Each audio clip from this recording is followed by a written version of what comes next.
Good afternoon everyone. તો આજના લેક્ચરમાં ક્વેશ્ચન નંબર 9થી આપણે સ્ટાર્ટ કરીએ. ક્વેશ્ચન છે explain memory mapped IO and IO mapped IO. Okay, તો એ બેનો ડિફરન્સ તમારે આપવાનો છે. તો આઈઓ મેપ્ડ આઈઓ અને મેમરી મેપ્ડ આઈઓ શું છે એ જોઈ લઈએ. કે આઈઓ મેપ્ડ આઈઓ અને મેમરી મેપ આઈઓમાં સૌથી પહેલાં 16 બીટનું એડ્રેસ મેમરી માટે અને 8 બીટનું એડ્રેસ આઈઓ માટે આવશે. શેમાં? IO mapped IO. એટલે શોર્ટમાં આઈઓ એટલે કે ઇનપુટ આઉટપુટ માટે અલગથી ઇનપુટ આઉટપુટ આપણે પ્રોવિઝન કરેલું છે, મતલબ પ્રોપર ઇનપુટ આઉટપુટ થ્રુ જ આપણે ડેટાને એક્સેસ કરીશું. મેમરી મેપ્ડ આઈઓમાં શું હોય કે મેમરીનો આપણે આઈઓને આપણે મેમરીથી મેપિંગ કરીને ઇનપુટ આઉટપુટ લઈશું. તો આની અંદર 16 બીટનું એડ્રેસ જે હશે એ બંને માટે એટલે કે મેમરી અને આઈઓ બંને માટે સેમ જ યુઝ થશે. આઈઓ માટે અલગથી જે આમાં આવે છે એવું આમાં નહીં આવે. એડ્રેસ સ્પેસ શું આવશે આમાં? નોટ સેડ, બરાબર? કારણ કે કોમન આપણે એડ્રેસ સ્પેસ નથી યુઝ કરતા, આની અંદર એડ્રેસ સ્પેસ સેડ હોય છે. બંને કેટલી એડ્રેસ રેન્જ ફોલો કરશે? 0000થી લઈને FFFF. સેમ જે 16 બીટનું એડ્રેસ રેન્જ છે એ બંને શેર કરશે, મેમરી અને આઈઓ બંને. જ્યારે આની અંદર શું હશે? મેમરી એની ડેડિકેટેડ એડ્રેસ રેન્જ 16 બીટની અને આઈઓ એની 8 બીટની ડેડિકેટેડ એડ્રેસ રેન્જ આવશે. મેક્સિમમ આઈઓ ડિવાઇસીસ 512 જેટલી આપણે અટેચ કરી શકશું આની અંદર. રીઝન 8 બીટનું છે એટલે. અને આની અંદર કેટલી આવશે? 64 KB સુધીની. એટલે જે 16 બીટની જે આપણી લિમિટેશન આવે છે એટલા આપણે અહીંયા કરી શકીએ. એટલે આની અંદર નંબર ઓફ ડિવાઇસીસ વધારે હોય છે, આની અંદર નંબર ઓફ ડિવાઇસીસ ઓછી હોય છે. IO/MBAR સિગ્નલ ઇઝ રિક્વાયર્ડ, બરાબર? કે ઇનપુટ આઉટપુટ કે મેમરી, બરાબર? આઈઓ કે મેમરી કયું ઓપરેશન છે, ક્યાંથી રીડ કરવાનું છે? રીઝન બંને માટેના પોર્ટ અલગ અલગ રાખેલા છે એટલે આવું સિગ્નલ જોઈએ. જ્યારે આની અંદર એવું કોઈ સિગ્નલ જ જરૂર નથી. ડાયરેક્ટલી આઈઓનું જે આવે એ આપણે સીધું મેમરીમાં મૂકી દઈશું ડેટા અને ત્યાંથી પછી લોડ કરી લઈશું. એટલે આવા કોઈ સિગ્નલનો મતલબ નથી. આપણે ખાલી લોકેશનથી લેવા દેવા છે, શું છે એ લેવા દેવા નથી. Uses special instructions, for example in અને આઉટ, આવી ઇનપુટ આઉટપુટ રિલેટેડ જે સ્પેશિયલ ઇન્સ્ટ્રક્શન હોય એનો આપણે યુઝ કરીશું જ્યારે આઈઓ મેપ્ડ આઈઓ હોય, બરાબર? કે આઈઓમાંથી આવતો ડેટા એને આપણે એઝ અ આઈઓ તરીકે અલગ લઈને અલગ એડ્રેસ રેન્જ લઈએ તો આવી ઇન્સ્ટ્રક્શનનો યુઝ કરી શકીએ. ત્યારે આની અંદર સિમ્પલ, એકવાર ડેટા આવી ગયો પછી મારે મેમરીમાં લઈ લીધો, પછી મેમરીના જે અલગ અલગ ઓપરેશન હોય એટલે એમાંના LDA, STA અને બીજી બધી ઇન્સ્ટ્રક્શન છે એ બધી આપણે યુઝ કરી શકીએ. 4 કંટ્રોલ સિગ્નલ્સ રિક્વાયર્ડ અને 2 control signals required.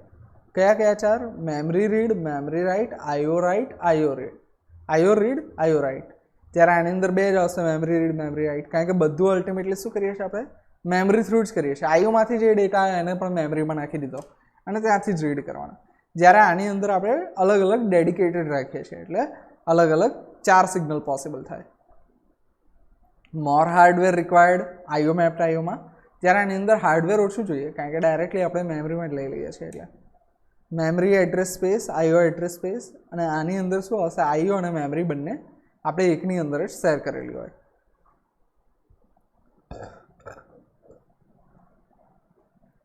In order to communicate with the peripheral or IO devices, microprocessor employs either peripheral mapped or memory mapped. Peripheral map ને આપણે IO map પણ કહેતા હોય છે અને memory map ને આપણે memory mapped IO કહેતા હોય છે. Based on it, it is either known as a peripheral map processor or memory map processor. બરાબર? તો સિમ્પલ આપણે જો કહી શકીએ તો એવું છે કે ડાયરેક્ટલી પિનમાંથી આવતો ડેટા આપણે મેમરીમાં લઈ લઈએ અને પછી બધી વસ્તુ મેમરી તરીકે કરીએ, કોઈ અલગ એડ્રેસ રેન્જ કશું જ નહીં, તો એને કહેવાય મેમરી મેપ્ડ આઈઓ. પણ જો આપણે એવું કરીએ કે ઇનપુટ આઉટપુટ જે પિન્સ છે એમાંથી આવતો ડેટા કોઈ એક અલગ એડ્રેસ સ્પેસ આપી દઈએ અને ત્યાંથી રીડ રાઇટ કરીએ તો એ થઈ ગયું આઈઓ મેપ્ડ અથવા તો પેરિફેરલ મેપ્ડ આઈઓ. હવે આ અસાઇનમેન્ટનો લાસ્ટ ક્વેશ્ચન જે છે એ છે explain the function of IC 8255 with a block diagram. બરાબર? 8255 એક IC છે, એનું ફંક્શન તમારે બ્લોક ડાયાગ્રામ સાથે એક્સપ્લેન કરવાનું છે. તો શું છે જોઈ લઈએ. The 8255A is a general purpose IO device used as programmable peripheral interface. શું છે? Peripheral interface. પેરિફેરલ્સ એટલે આઈઓ શોર્ટમાં, બરાબર? કે ઇનપુટ આઉટપુટ ડિવાઇસ જે છે, કોઈ પણ કીબોર્ડ, માઉસ, કંઈ પણ તમારો મતલબ આઈઓ ડિવાઇસીસ પેરિફેરલ્સ કનેક્ટ કરવા હોય તેના ઇન્ટરફેસ માટે, પણ કેવું? પ્રોગ્રામેબલ, કે તમારે જે મરજી થાય એ પ્રમાણે તમે એને પ્રોગ્રામેબલ સેટ કરી શકો. It has 3 8-bit IO ports, બરાબર. એની પાસે 3 પોર્ટ છે, દરેક પોર્ટની વિડ્થ કેટલી છે? 8 બીટની છે, અને પોર્ટનું નામ છે A, B અને C. ઓર ગ્રુપ્ડ ઇન્ટુ, હવે અહીંયા port C can be use as individual bits. Port C જે છે એના એક પિનને તમારે ઇન્ડિવિજ્યુઅલ બીટ તરીકે પણ કરી શકો છો, અથવા તો તમે 4 બીટના 2 અલગ અલગ પોર્ટ, બરાબર, CU અને CL, C upper C lower, બરાબર, એ રીતે પણ તમે એક્સેસ કરી શકો છો. The ports can be configured to work in different modes by writing an appropriate control word in the control register, બરાબર. હવે જે પોર્ટ્સ છે એના ડિફરન્ટ મોડ્સ, અલગ અલગ મોડ્સની અંદર તમે ઓપરેટ કરી શકો છો. કઈ રીતે? કંટ્રોલ વર્ડની અંદર અલગ અલગ કોડ લખીને.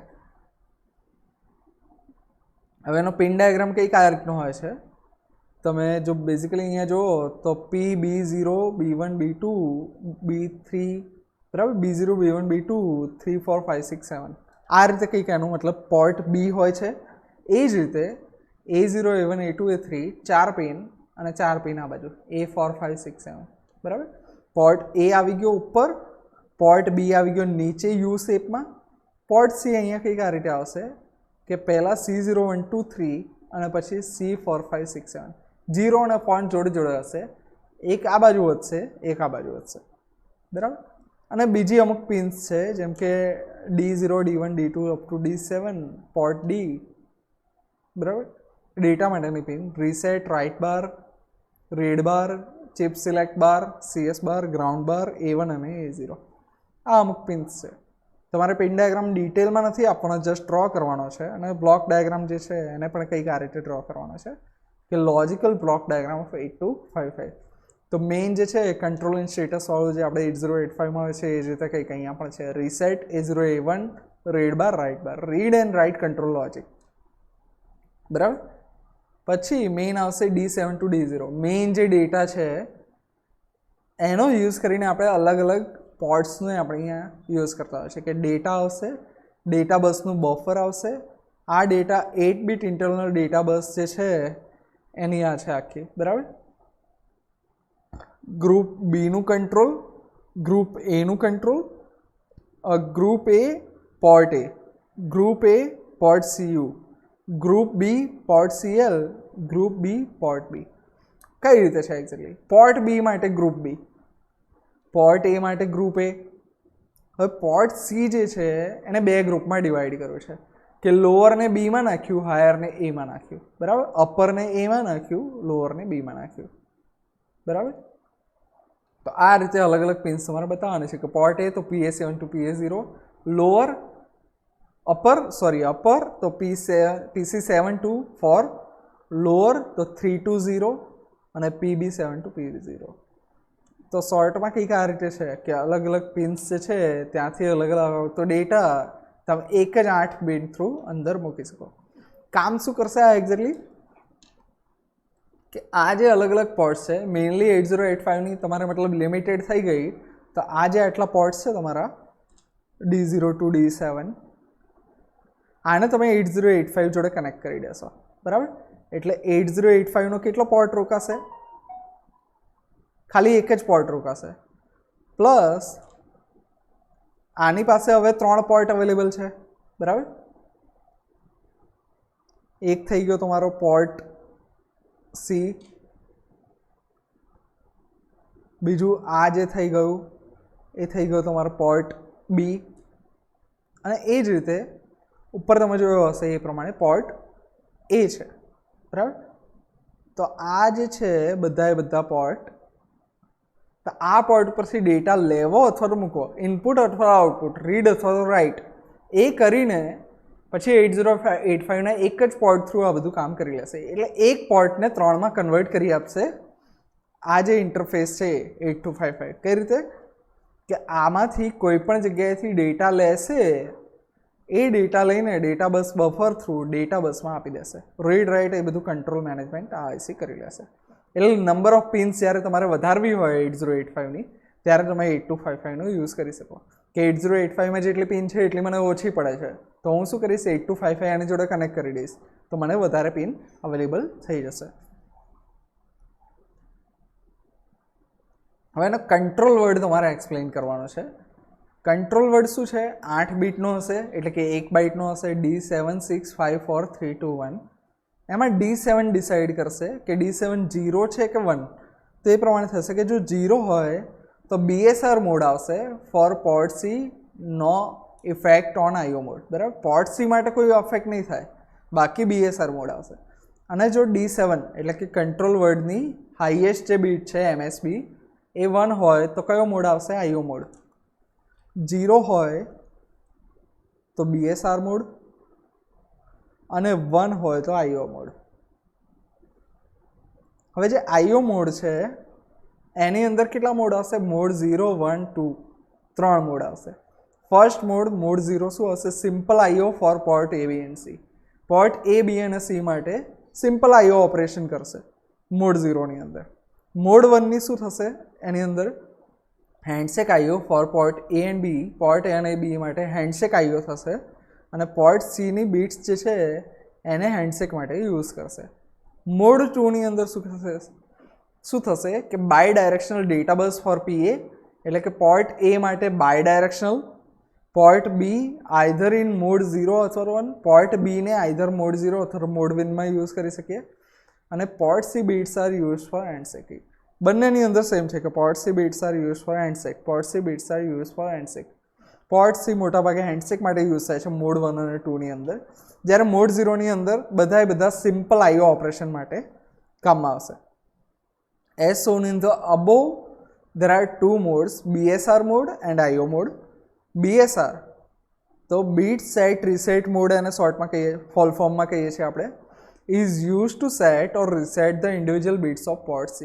પોર્ટ Cની જે ઇન્ડિવિજ્યુઅલ બીટ્સ છે મેં તમને આગળ કહ્યું એ પ્રમાણે કે એને આપણે ઇન્ડિવિજ્યુઅલ પિન તરીકે યુઝ કરી શકીએ, તો એને સેટ અથવા રીસેટ કરવા માટે BSR મોડનો યુઝ થાય.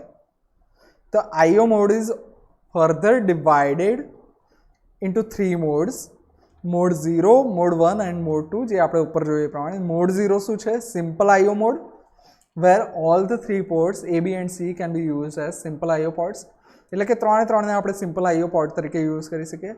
મોડ 1 ની અંદર શું થાય? A અને B જે છે એને હેન્ડશેક મોડમાં કરી શકીએ યુઝ, અને પોર્ટ C હેન્ડશેક સિગ્નલ્સ આપશે.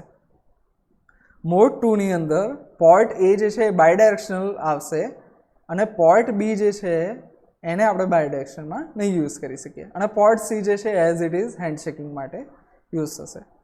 So that was it for assignment number 3 and this lecture as well. Hope it was helpful. Thank you everyone.